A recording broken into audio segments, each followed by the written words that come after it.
الحمد لله الذي هدانا سواء الطريق وجعل لنا التوفيق خير رفيق، والصلاة والسلام على من أرسله هدى هو بالاهتداء حقيق، ونورا به الاقتداء يليق، وعلى آله وأصحابه الذين صعدوا في مناهج الصدق بالتصديق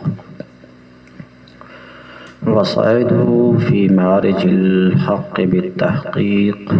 أما بعد، فأعوذ بالله من الشيطان الرجيم. بسم الله الرحمن الرحيم. رب اشرح لي صدري ويسر لي أمري واحلل عقدة من لساني يفقهوا قولي. باب العلم انواریہ ایجوکیشنل سوسائٹی و جامعہ انواریہ حیدرآباد انڈیا کے زیر اہتمام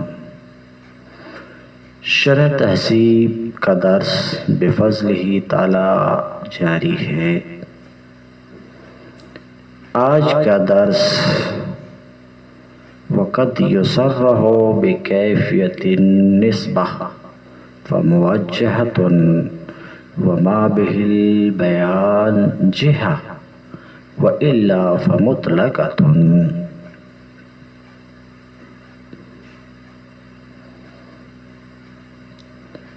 آج کے درس میں موجہہ کے بارے میں گفتگو ہونی ہے۔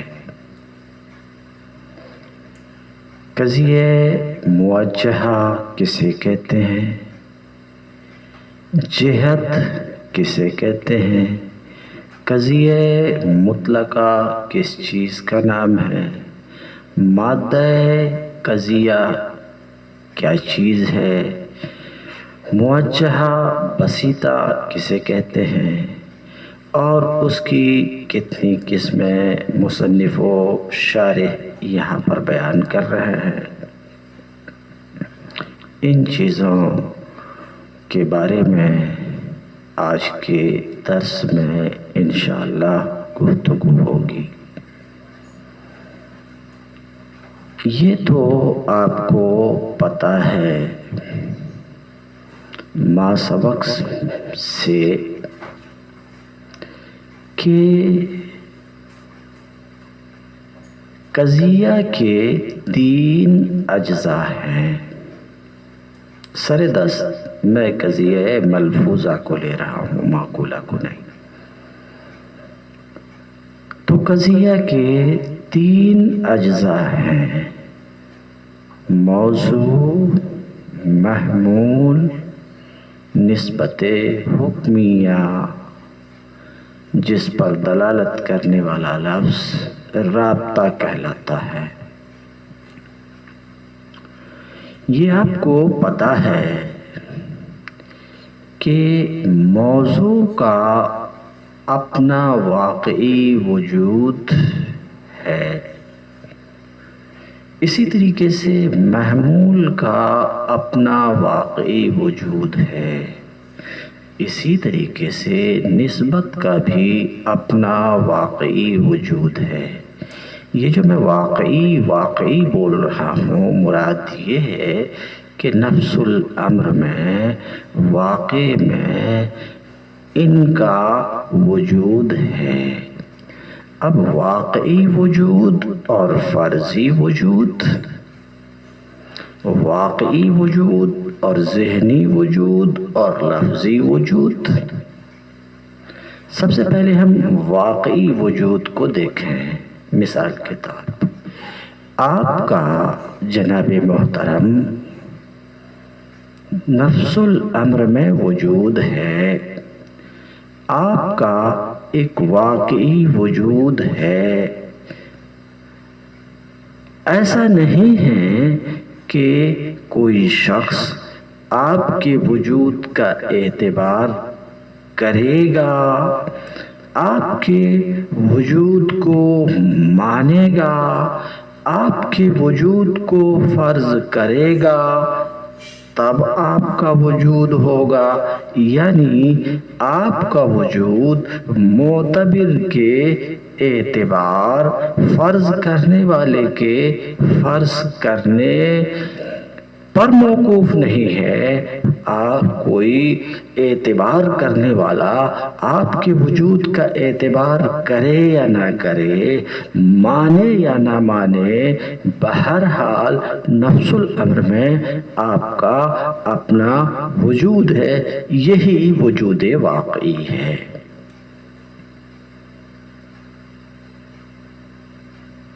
تو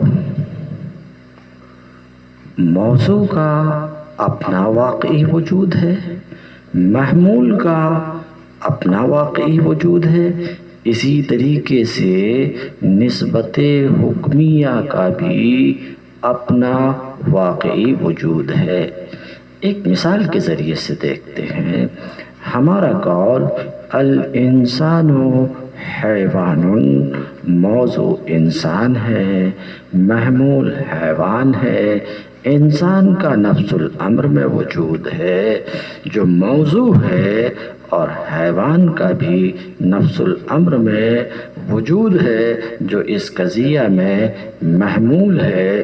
اسی طریقے سے نسبت حیوان الی الانسان جو اس قضیہ میں ہے، الانسان و حیوان، کہ آپ نے حیوان ہونے کی نسبت کی انسان کی طرف، یہ نسبت حیوان الی الانسان۔ تو جس طریقے سے موضوع یعنی انسان، جس طریقے سے محمول یعنی حیوان کا نفس الامر میں وجود ہے، اسی طریقے سے نسبت حیوان الی الانسان کا بھی واقع میں وجود ہے۔ تو وجود واقعی کو آپ نے سمجھ لیا۔ اس گفتگو سے میں آپ کو یہ سمجھانا چاہ رہا ہوں کہ یہ تو آپ کو خوب معلوم ہے کہ ہر قضیہ میں ایک نسبت ہوتی ہے بلا شبہ، نہ ہو تو قضیہ ہی نہیں۔ تو یہ تو آپ کو پتا ہے کہ ہر قضیہ میں ایک نسبت ہوتی ہے، نسبت کا بھی وجود ہے۔ اب کیسا وجود ہے؟ تو نسبت کا واقعی وجود ہے، نسبت نفس الامر میں موجود ہے، نسبت واقع میں ثابت ہے۔ جس طریقے سے کہ موضوع محمول واقع میں ثابت ہے، اسی طریقے سے نسبت بھی واقع میں ثابت ہے۔ تو نسبت کا واقعی وجود ہے، فرضی وجود نہیں، واقعی وجود ہے۔ تو آپ نے دیکھا کہ نسبت کا واقعی وجود ہے۔ اب ایک بات اور سنیے، اس بات کو سمجھ کر کے ایک کنارے رکھیے کہ نسبت کا ایک واقعی وجود ہے۔ ہاں، جس طریقے سے نسبت کا واقعی وجود ہے، ایسے ہی تصور و تعقل کے وقت ذہن میں بھی نسبت کا وجود، وہ نسبت جو واقع میں ہے، جب آپ نے اس نسبت کا تصور کیا، جب آپ نے اس نسبت کا تصور کیا، تو اب اس نسبت کا وجود آپ کے ذہن میں ہوا۔ لیکن ذہن میں اس نسبت کے وجود ہونے کا مطلب یہ نہیں ہے کہ واقع سے اس کا وجود ختم ہو گیا، بلکہ واقع میں نسبت کا جو وجود ہے وہ ہے۔ اب جب آپ نے اس نسبت کا تصور کیا تو اس کی فوٹو کاپی، اس کا زیراکس آپ کے ذہن میں بھی حاصل ہوا۔ تو تصور کے وقت نسبت کا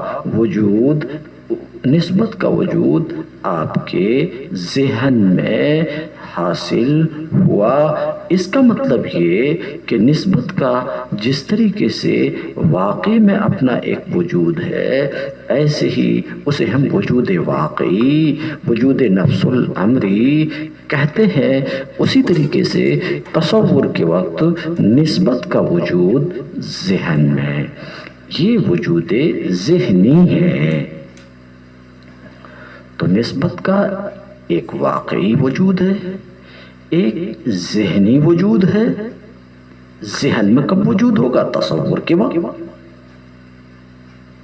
تو نسبت کا ایک واقعی وجود اور ایک ذہنی وجود۔ اب یہ نسبت جو آپ کے ذہن میں موجود ہوئی، اس نسبت کی لفظ کے ذریعے سے آپ تعبیر کریں، لفظ کے ذریعے سے بیان کریں، کسی کو سمجھانا چاہے تو تلفظ کے وقت نسبت کا لفظ میں وجود ہوگا۔ مثلا ہمارا قول الانسان هو حیوان، تو نسبت حیوان الی الانسان کا ایک واقعی وجود ہے، نفس الامر میں وجود ہے، جس کو میں بیان کر چکا۔ اور جب ہم نے تصور کیا تو ذہن میں اس کا وجود، اور جب ہم نے تلفظ کیا تو لفظ میں وجود۔ تو آپ پر یہ بات واضح ہوئی ہوگی کہ جس طریقے سے موضوع کا وجود واقعی ہے، وجود ذہنی ہے، وجود لفظی ہے، یعنی جس طریقے سے موضوع واقع میں موجود ہے، ذہن میں موجود، لفظ میں موجود، ٹھیک اسی طریقے سے نسبت بھی واقع میں موجود، ذہن میں موجود، لفظ میں موجود۔ اور جب یہ بات آپ کے سمجھ میں آئی کہ نسبت کا وجود واقعی ہے، نسبت واقع میں ثابت ہے، نسبت نفس الامر میں ثابت ہے، نسبت کا نفس الامر میں وجود واقعی ہے، جب ایسا ہے کوئی بھی چیز جو نفس الامر میں موجود ہے، کھلی ہوئی بات ہے کہ وہ چیز نفس الامر میں کسی صفت، کسی کیفیت، کسی حالت سے ضرور متصف، متکیف ضرور ہوگی۔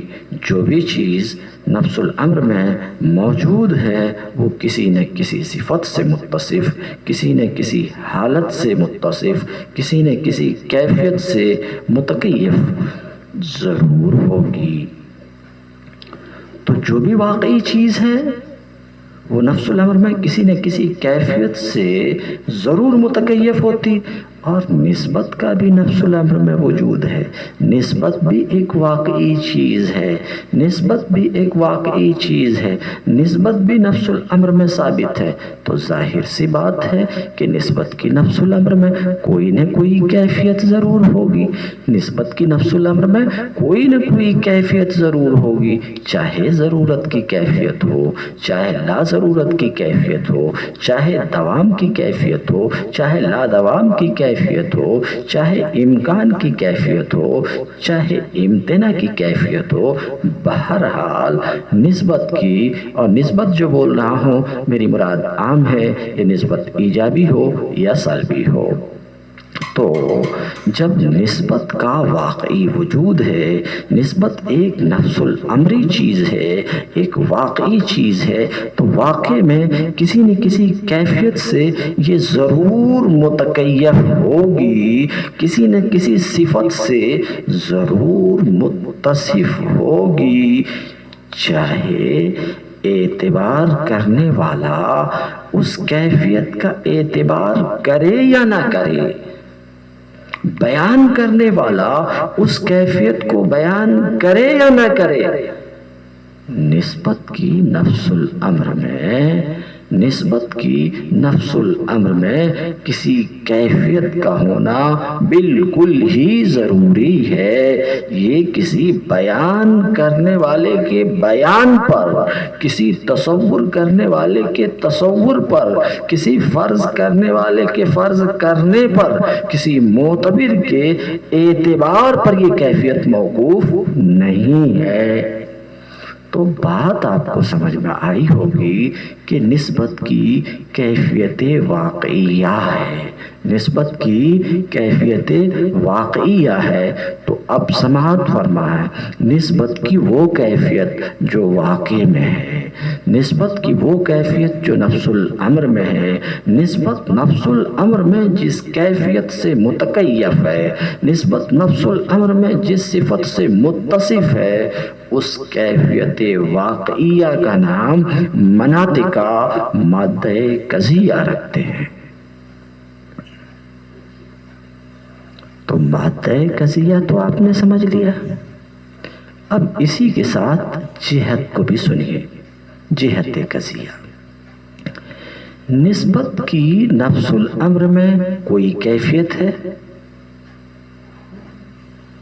کوئی نہ کوئی کیفیت ہے۔ اب آپ کے ذہن نے، عقل نے اس کیفیت کا تصور کیا، تو آپ کے عقل میں مثال کے طور پر ایک نسبت کی کیفیت حاصل ہوئی۔ ذرا رک کر کے ایک مثال میں رکھوں۔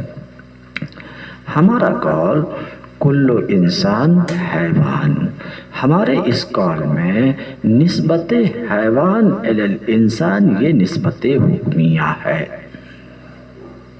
اس نسبت کی نفس الامر میں ایک کیفیت ہے، واقع میں کیفیت ہے۔ کیا کیفیت ہے یہ نسبت؟ نسبت حیوان کا انسان سے جدا ہونا محال ہے، نسبت حیوان انسان کے لیے ضروری ہے، جدا نہیں ہو سکتی۔ یہ نفس الامر میں نسبت حیوان الی الانسان کی کیفیت ہے۔ اب آپ نے نسبت کی نفس الامر میں کیفیت ہے، نسبت کی کیفیت کا تصور کیا، تو اس کیفیت کی صورت آپ کے ذہن میں آئی۔ اس وقت کیفیت کا وجود عقلی اور وجود ذہنی ہوا، یعنی کیفیت حاصل ہوئی آپ کے ذہن میں۔ تو نسبت کی کیفیت کا جب آپ نے تصور کیا تو ظاہر سی بات ہے نسبت کی کیفیت آپ کے عقل میں حاصل ہوئی۔ یہ صورت حاصلہ فی عقل کا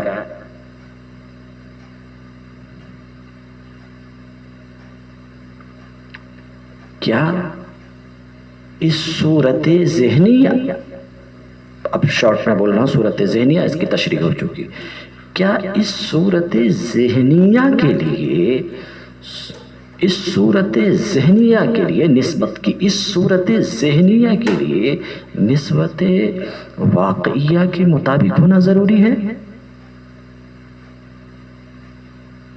ظاہر سی بات ہے ضروری نہیں ہے۔ نسبت ذہنیہ نسبت واقعیہ کے مطابق بھی ہو سکتی اور نہیں بھی ہو سکتی۔ مثلا نسبت حیوان الی الانسان کی واقع میں کیفیت ضرورت کی ہے، اور آپ کی عقل نے بھی یہی حکم لگایا کہ یہ ضرورت کی ہے، تو اس وقت نسبت کی صورت، نسبت کی کیفیت کی صورت ذہنیہ صورت واقعیہ کے مطابق ہے۔ تو صورت ذہنیہ، نسبت کی صورت ذہنیہ یعنی کیفیت کی، نسبت کی کیفیت کی صورت ذہنیہ کیفیت واقعیہ کے مطابق ہوئی۔ اور اگر آپ کی عقل نے حکم لگایا کہ اس نسبت کی کیفیت لا ضرورت کی ہے۔ کون سی نسبت؟ نسبت حیوان الی الانسان کی کیفیت نفس الامر میں لا ضرورت کی ہے۔ ایسا حکم سنایا آپ کی عقل نے، آپ کے ذہن نے اگر ایسا حکم سنایا تو کھلی ہوئی بات ہے کہ یہ صورت ذہنیہ صورت واقعیہ کے مطابق نہیں ہے۔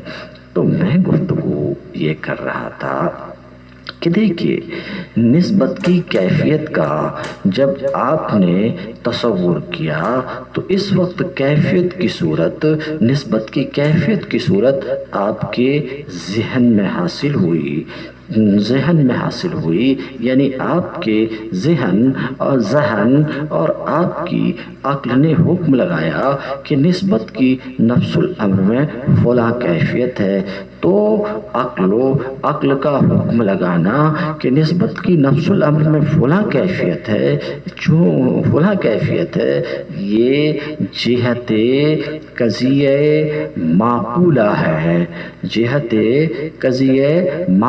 ہے، کیونکہ یہ بتا رہا ہے، یہ دال ہے اس بات پر کہ نسبت کی فلاں کیفیت نفس الامر میں ہے، تو یہ جہت قضیہ معقولہ ہے۔ اب نسبت کی آگے میں بڑھتا ہوں۔ نسبت کی کیفیت جو آپ کے عقل میں حاصل ہے، عقل نے جس کیفیت کا حکم لگایا، نسبت کی جس کیفیت کا عقل نے حکم لگایا، اس کیفیت کا آپ نے تلفظ کیا، اس کی تعبیر کی، اس کیفیت کو کسی لفظ مثلاً ضرورت یا لا ضرورت کے لفظ سے بیان کیا، تو اب اس وقت اس کیفیت کا وجود لفظ میں ہوا۔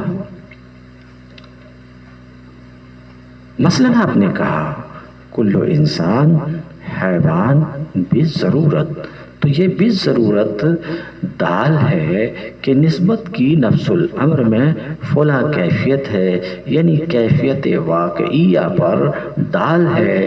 تو بالضرورت ہمارے اس قول میں کل انسان حیوان بالضرورہ میں بالضرورہ جہت قضیہ ملفوظہ ہے۔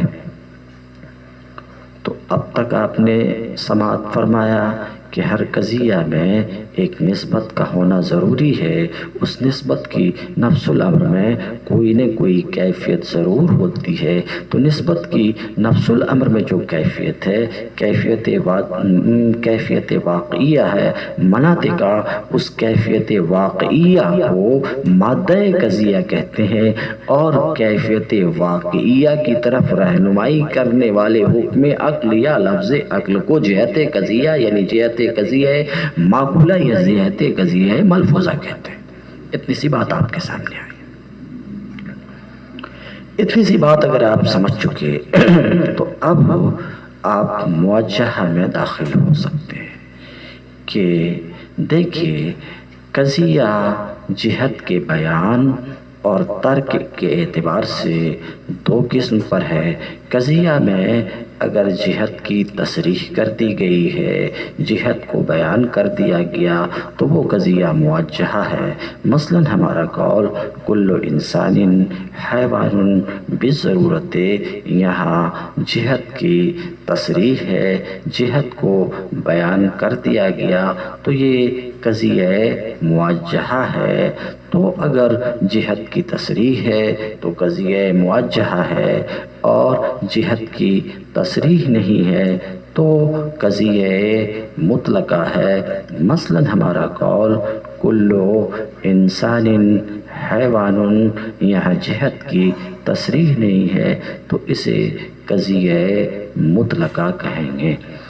تو قضیہ موجہ وہ قضیہ ہے جس میں جہت کی تصریح ہو، جس میں جہت کو بیان کیا گیا ہو، اور مطلقہ جس میں جہت کو بیان نہ کیا گیا ہو۔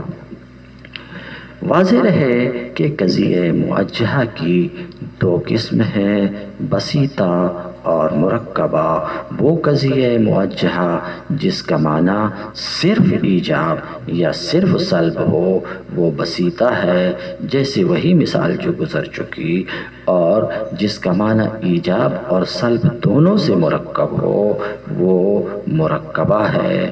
بسیطہ کی اس کتاب میں 8 قسمیں بیان کی گئی، وہ تفصیل آ رہی ہے، اور مرکبہ کی تفصیل مزید آگے آئے گی۔ تو موجہ کی تعریف آپ نے سماعت فرمایا، مطلقہ کی تعریف آپ نے سماعت فرمایا، مادہ قضیہ کو آپ نے سمجھا، جہت قضیہ کو آپ نے سمجھا۔ اتنی سی بات سمجھنے کے بعد میرے خیال سے آپ کو موجہ ایک حد تک سمجھ میں آ گیا ہوگا۔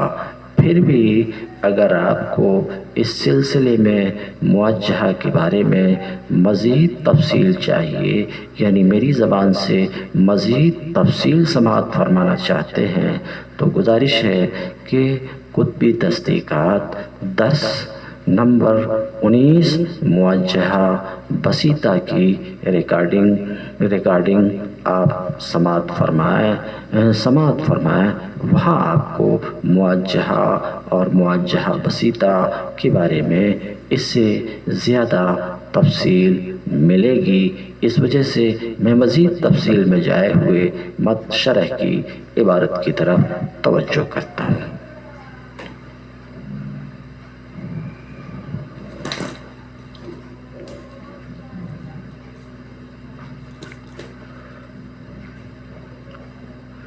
قوله بکیفیت النسبہ، مصنف کا قول بکیفیت النسبہ، یعنی کبھی قضیے میں نسبت کی کیفیت کی تصریح کی جاتی ہے تو وہ قضیہ موجہ ہے۔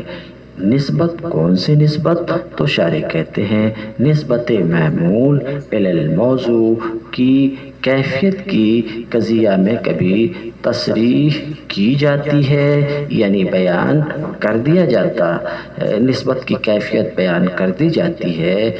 یہ نسبت جس کی کیفیت بیان کی جاتی ہے یہ نسبت خواہ ایجابیہ ہو، جیسے کل انسان حیوان بالضرورہ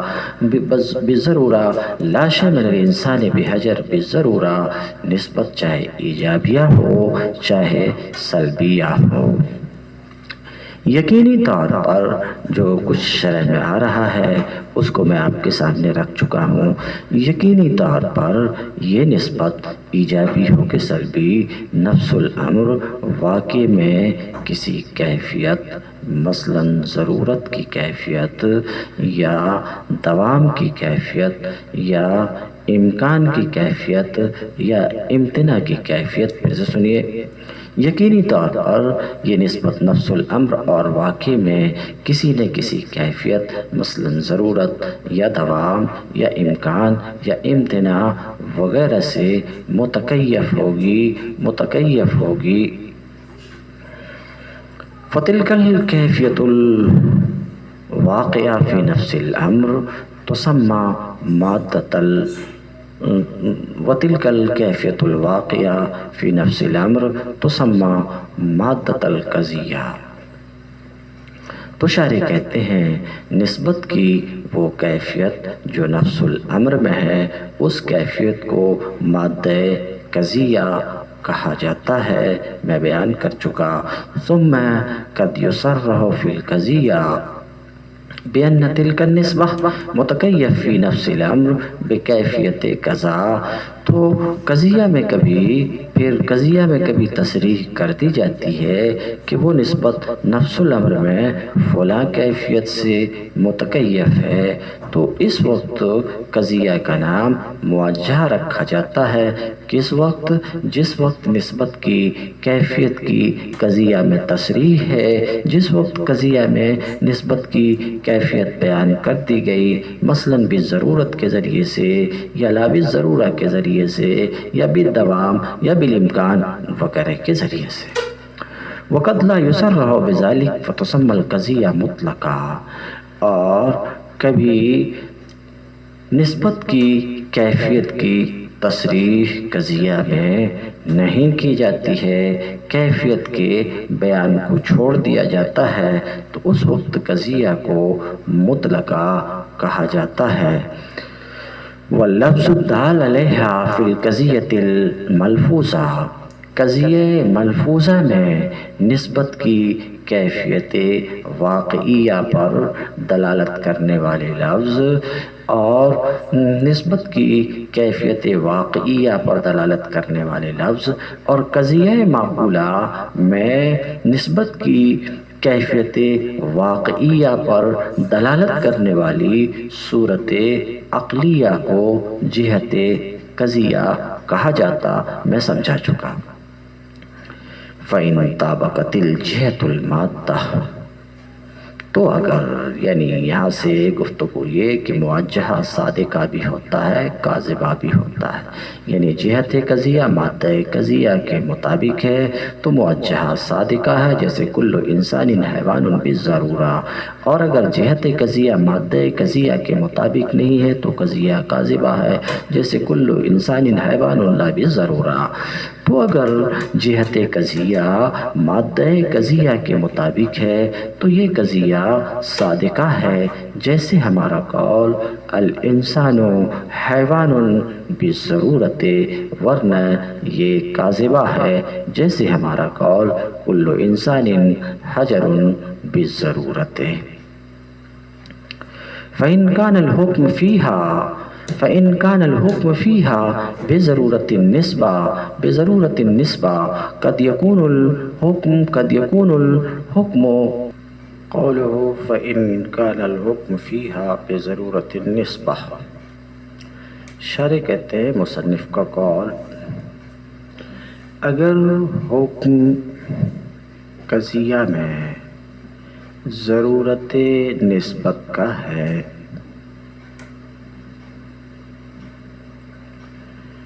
ضرورت نسبت ثبوتیہ ہو یا سلبیہ، اے نسبت محمول، یعنی نسبت محمول کی نسبت ایجابیہ ہو یا سلبیہ، نسبت محمول الی الموضوع، بہرحال تو اگر قضیہ میں حکم ضرورت نسبت کا ہے، ضرورت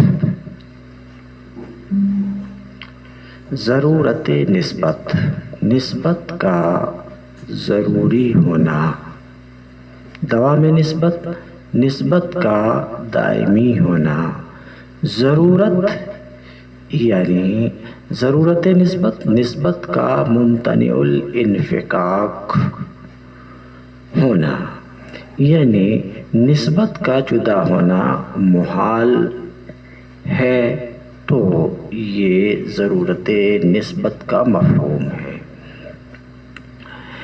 اب ضرورت نسبت یعنی نسبت محمول کا ذات موضوع سے جدا ہونا محال ہے، یہ معنی ہے ضرورت نسبت کا۔ اور دوسری چیز ہے دوام نسبت، یعنی نسبت محمول موضوع سے کبھی جدا نہ ہو، بلفظ دیگر نسبت محمول ذات موضوع کے لیے دائمی ہے۔ تو دو لفظ آپ نے سماعت فرمایا، ضرورت نسبت اور دوام نسبت۔ ضرورت نسبت کا مطلب نسبت محمول کا ذات موضوع سے جدا ہونا محال ہے، شارٹ لفظ میں نسبت ضروری ہے۔ دوام نسبت محمول ذات موضوع سے کبھی جدا نہ ہو، یہ دوام نسبت ہے، یعنی نسبت محمول ذات موضوع کے لیے دائمی ہے۔ اب رہی ضرورت اور دوام،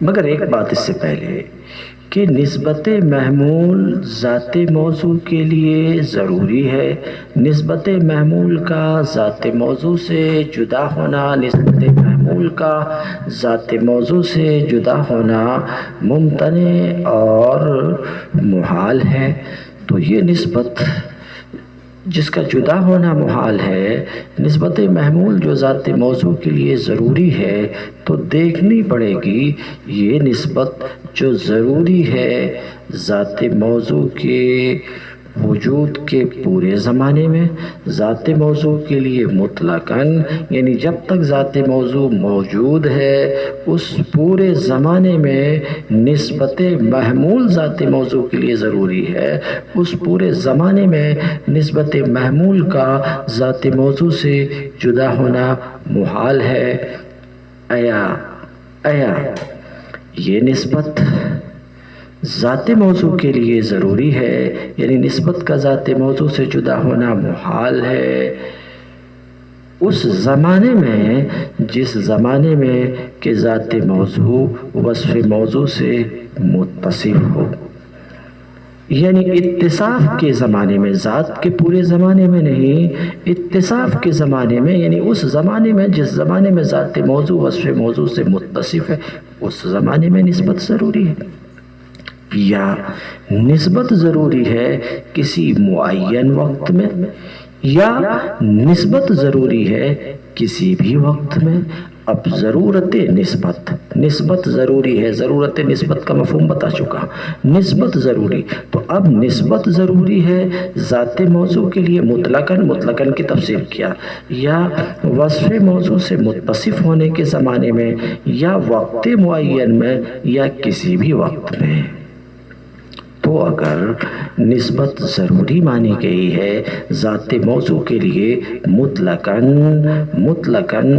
تو یعنی نسبت محمول کا ذات موضوع سے جدا ہونا محال ہے مطلقاً، یعنی جب تک ذات موضوع موجود ہو، یعنی ذات موضوع کے پورے زمانے میں، تو اسے ضرورت ذاتیہ کہتے ہیں۔ اور اگر نسبت محمول ذات موضوع کے لیے ضروری ہے صرف اس زمانے میں جس زمانے میں ذات موضوع وصف موضوع سے متصف ہو، تو اسے ضرورت وصفیہ کہتے ہیں۔ تو ضرورت ذاتیہ اور ضرورت وصفیہ کو آپ نے سماعت فرمایا، ٹھیک اسی طریقے سے دوام ذاتی اور دوام وصفی ہے۔ نسبت ذات موضوع کے لیے دائمی ہے، نسبت ذات موضوع کے لیے دائمی ہے مطلقاً، یعنی ذات موضوع کے وجود کے پورے زمانے میں، تو یہ ہے دوام ذاتی۔ اور اگر نسبت دائمی ہے ذات موضوع کے لیے اس زمانے میں، صرف اس زمانے میں جس زمانے میں ذات موضوع دائمی ہے، صرف اس زمانے میں ذات موضوع کے لیے جس زمانے میں ذات موضوع وصف عنوانی سے متصف ہے، تو یہ ہے دوام وصفی۔ تو 4 الفاظ آپ کے سامنے گزرے: ضرورت ذاتی، ضرورت وصفی، دوام ذاتی، دوام وصفی، چاروں کا مفہوم آپ نے سماعت فرمایا۔ اب پہلے میں اس بات کو واضح کروں کہ دیکھیے، جہاں نسبت ضروری ہوگی وہاں نسبت دائمی بھی ہوگی، مگر جہاں نسبت دائمی ہو وہاں ضروری ہونا ضروری نہیں ہے۔ کیا مطلب؟ یعنی جب ضرورت نسبت جہاں متحقق ہوگی وہاں دوام نسبت ضرور متحقق ہوگی۔ کیوں؟ ضرورت نسبت کا مطلب یہ ہے کہ نسبت کا جدا ہونا محال ہے ذات موضوع سے۔ ظاہر سی بات ہے، نسبت کا جدا ہونا محال، تو وہ نسبت ذات موضوع کے لیے دائمی ہوگی۔ تو جہاں ضرورت نسبت متحقق ہوگی، جہاں ضرورت نسبت متحقق متحقق ہوگی وہاں دوا میں نسبت بھی متحقق ہوگی، مگر جہاں دوا میں نسبت متحقق ہو وہاں ضرورت نسبت کا تحقق ضروری نہیں، کیونکہ ایسا ہو سکتا ہے کہ نسبت دائمی ہو ذات کے لیے مگر اس کا جدا ہونا ذات موضوع سے ممکن ہو، تو دوا میں نسبت پائی جا سکتی ہے ضرورت نسبت کے بغیر۔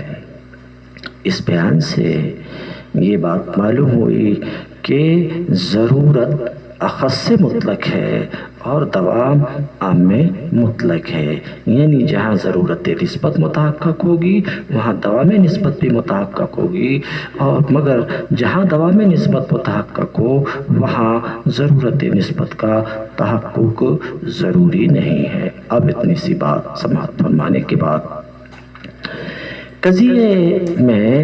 قضیہ میں اگر ضرورت ذاتیہ کا حکم ہے، ضرورت ذاتیہ کا مفہوم میں بتا چکا کہ نسبت ممتنع الانفکاک مانی گئی ذات موضوع کے لیے مطلقاً، یعنی جب تک ذات موضوع موجود ہو یہ ضرورت ذاتیہ ہے۔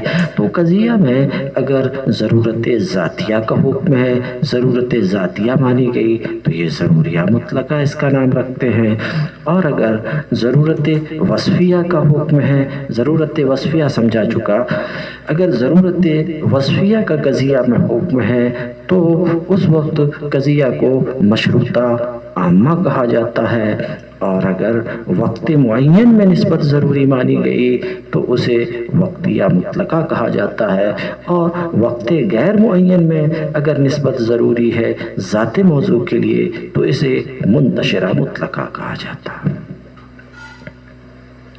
لگے ہاتھ نسبت اگر ذات کے لیے ذات کے پورے زمانے میں دائمی ہے تو یہ دوام ذاتی ہے، تو اس کو ایسا بول سکتے ہیں کہ قضیہ میں اگر دوام ذاتی کا حکم ہے تو وہ دائمہ مطلقہ ہے،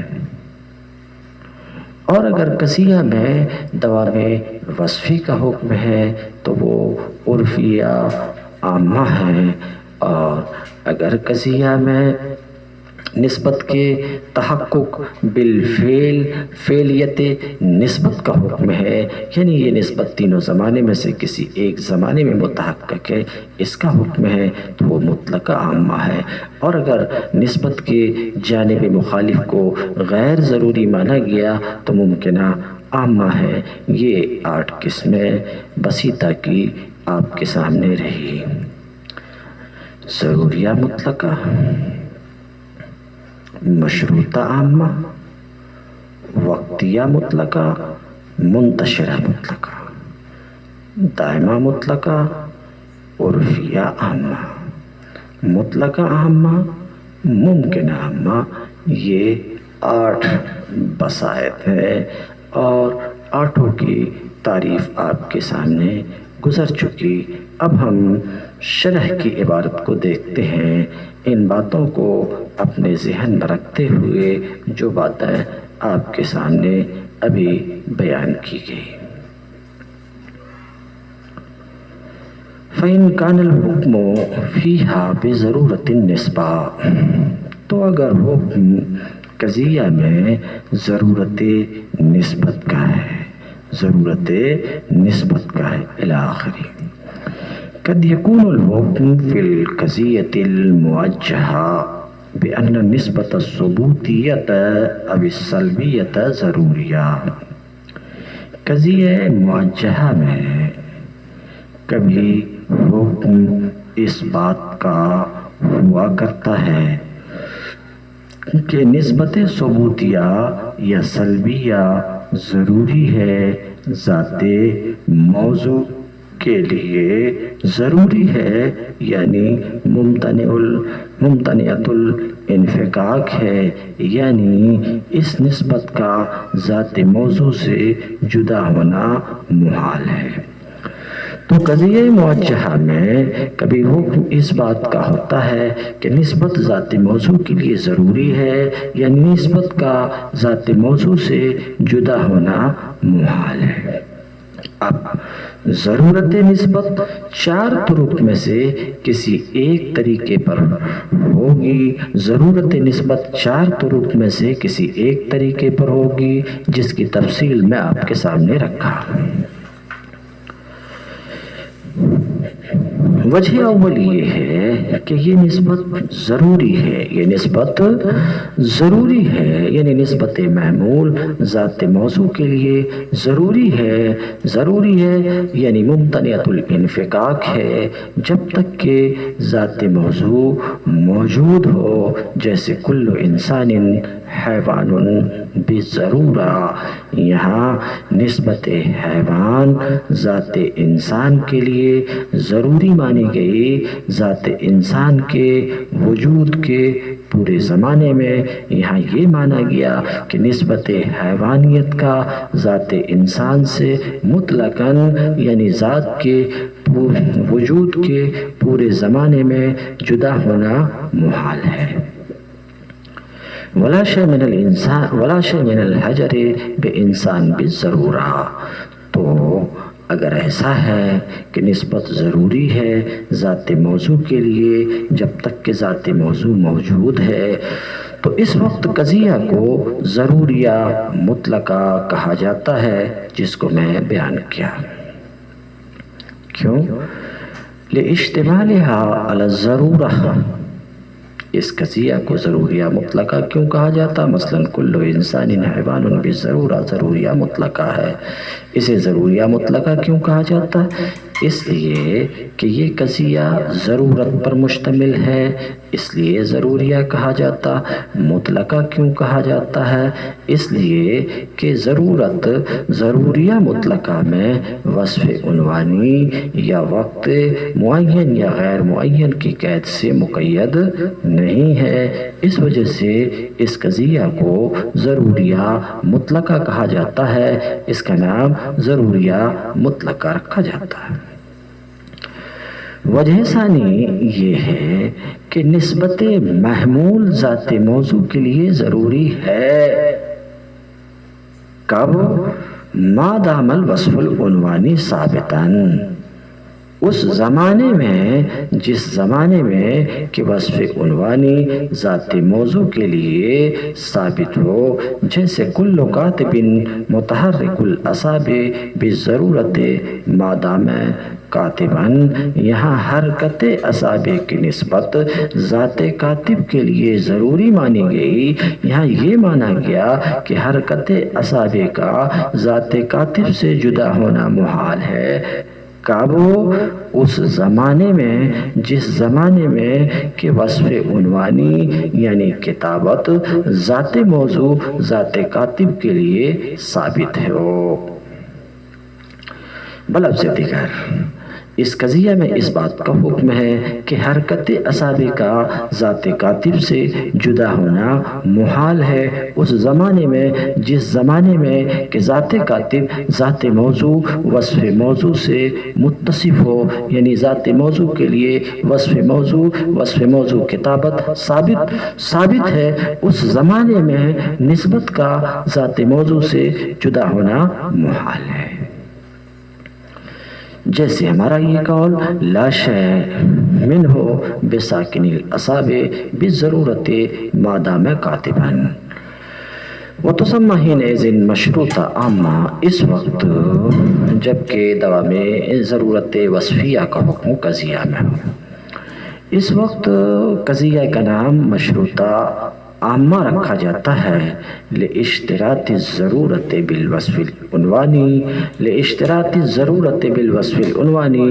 ضرورت کے وصف عنوانی سے مشروط ہونے کی وجہ سے اس کا نام مشروطہ کیوں ہے؟ اس لیے کہ ضرورت وصف عنوانی کی شرط سے مشروط ہے، اور یہ قضیہ مشروطہ خاصہ سے عام ہے، اس لیے اس کا نام مشروطہ عامہ رکھا جاتا ہے، جیسا کہ اس کی تفصیل آئے گی۔